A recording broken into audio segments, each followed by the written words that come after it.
భారత్లో commercial gas కొరత కారణంగా హోటళ్ల పరిస్థితి దయనీయంగా మారింది. చెన్నై, ముంబై, బెంగళూరు, హైదరాబాద్ వంటి మహానగరాలు విలవిల్లాడుతున్నాయి.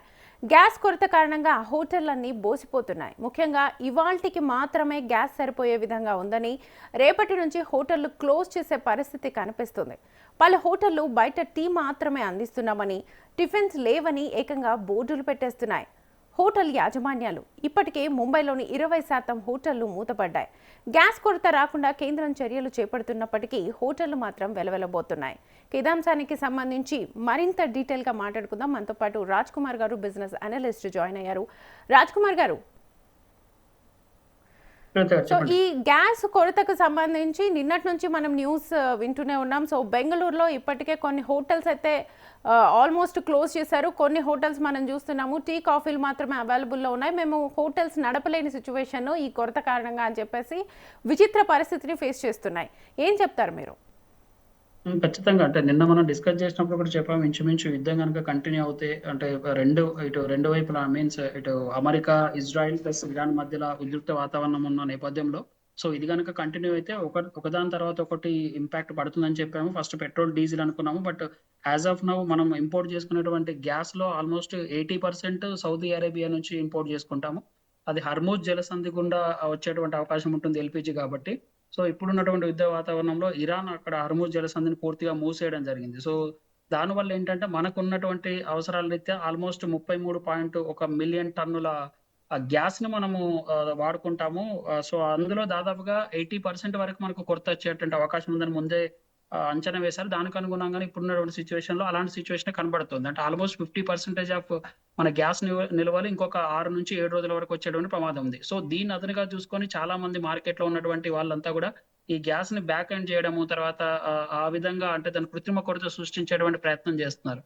దాన్ని దృష్టిలో పెట్టుకొని కేంద్రం ఇవాళ మార్నింగ్ అంటే నిన్న అనౌన్స్‌మెంట్ ఏంటంటే బెంగుళూరుకు సంబంధించినటువంటి హోటల్స్‌కి అసలు గ్యాస్ సరఫరా 2, 3 రోజుల నుంచి లేదు అని చెప్పి అక్కడ ఉన్నటువంటి హోటల్స్ ఆల్మోస్ట్ మూసేయడం జరిగింది.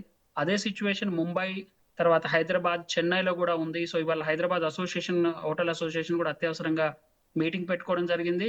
వాళ్ళకి సంబంధించి కూడా ఆల్మోస్ట్ ఇప్పటికే కొన్ని మీరన్నట్టుగా ఫుడ్ రెస్టారెంట్లు అన్నీ కూడా ఇప్పుడు కేవలం కాఫీ హోటల్స్, టీ హోటల్‌గా మారిపోయినటువంటి పరిస్థితి కనబడుతుంది. ఇదే గనక ఇంకొన్ని రోజులు కంటిన్యూ అవుతే ఆల్మోస్ట్ హోటల్స్ అన్ని కూడా మూసేసేటువంటి ప్రయత్నం జరుగుతుంది. అయితే ఉదయం పూట కేంద్రం దీనిపైన ఒక ప్రత్యేకమైనటువంటి చర్య తీసుకుంది. ఒకటి గ్యాస్‌కి సంబంధించినటువంటి దాన్ని కృత్రిమ కొరత సృష్టించకుండా ఉండేందుకు గ్యాస్ బుకింగ్ టైమ్ ఏదైతే ఉందో అది ఇంతకుముందు 21 రోజులు ఉండే. దాన్ని 21 రోజుల నుంచి 25 రోజులకు పెంచడం జరిగింది. అదే విధంగా చమురు రిఫైనింగ్ కంపెనీలకి ఓఎన్‌జీసీ, గేల్ ఇట్లాంటి వాళ్ళు ఆ కంపెనీలకు కూడా చెప్పడం జరిగింది ఏంటంటే పూర్తిగా దీనికి సంబంధించి గ్యాస్ ప్రొడక్షన్‌ని పెంచండి. తర్వాత ఎక్కడైనా కృత్రిమ కొరత ఉంటే దానికి సంబంధించి పూర్తి స్థాయిలో చర్యలు తీసుకోమని చెప్పేసి ఆదేశించింది. ఒక ప్రత్యేకమైనటువంటి ముగ్గురు మెంబర్స్‌తో కూడినటువంటి ఒక కమిటీని పెట్టడం జరిగింది. అదే విధంగా అత్యవసరాలకు సంబంధించినటువంటి గ్యాస్ సరఫరా ఎక్కడికక్కడ సాఫీగా సాగేందుకు ఆయా రాష్ట్ర ప్రభుత్వాలకు సంబంధించి పూర్తి స్థాయిలో చర్యలు తీసుకోవాలని కూడా ఆదేశించింది. ఎందుకంటే బెంగుళూరు అక్కడ ఉన్నటువంటి ముఖ్యమంత్రి ఆల్రెడీ కేంద్ర ప్రభుత్వం మీద అంటే పొలిటికల్ కామెంట్స్ అనుకోండి. పొలిటికల్ కామెంట్ చేశాడు. కేంద్ర ప్రభుత్వం మినిమమ్ గ్యాస్ కూడా సప్లై చేయలేనటువంటి పరిస్థితిలో ఉంది అని చెప్పేసి పూర్తిగా అమెరికాకు దాసోహం అయిపోయిందనేటువంటి వర్డ్స్ చెప్పడంతోటి కేంద్రం ఇమ్మీడియేట్‌గా అంటే రియాక్ట్ అయింది. వాళ్ళకి సంబంధించి గ్యాస్ సరఫరాలో ఎక్కడ లోపం ఉందని చెప్పేసి పూర్తి స్థాయిలో ఎంక్వైరీ చేయమని చెప్పేసి ప్రధాని మోడీ ఇప్పటికే ఆదేశించడం జరిగింది. ఇంకోవైపు గ్యాస్ ధరలు పెరుగుతాయనేటువంటి ఒక రూమర్స్ బాగా స్ప్రెడ్ అవ్వడంతోటి కూడా చాలా మంది గ్యాస్ బుకింగ్‌ల పైన ఇంట్రెస్ట్ చూపడంతోటి అది కూడా కొంత కృత్రిమ కొరతకు కారణమైందని చెప్పొచ్చు.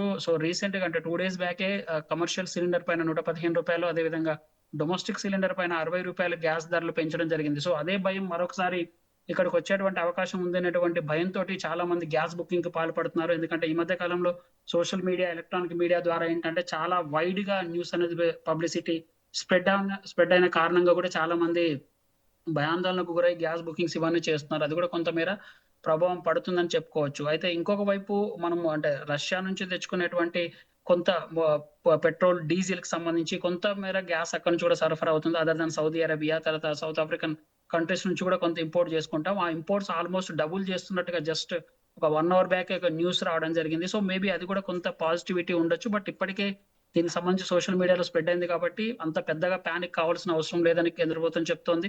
రైట్ నౌ మనకు ఇంకొక 6-7 వారాల వరకు సఫిషియెంట్‌గా ఉన్నాయి.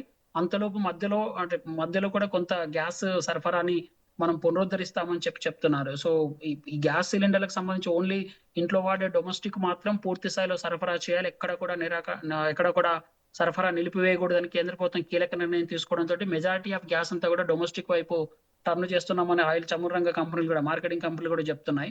బట్ కమర్షియల్‌కొచ్చేసరికి కొంతమేర ఈ ఇంపాక్ట్ అనేది ఉండేటువంటి అవకాశం ఉంది. హైదరాబాద్, చెన్నై, బెంగుళూరు అయిపోయింది. రేపు ఢిల్లీ మరికొన్ని పశ్చిమ బెంగాల్ కూడా ఒక కీలక నిర్ణయం తీసుకుంది. గ్యాస్‌కి సంబంధించిన కొరత కంటిన్యూ అవుతుంది. సో అది మా దగ్గర కూడా ఉంది కాబట్టి హోటల్స్, రెస్టారెంట్ మూసేస్తున్నామని చెప్తున్నారు.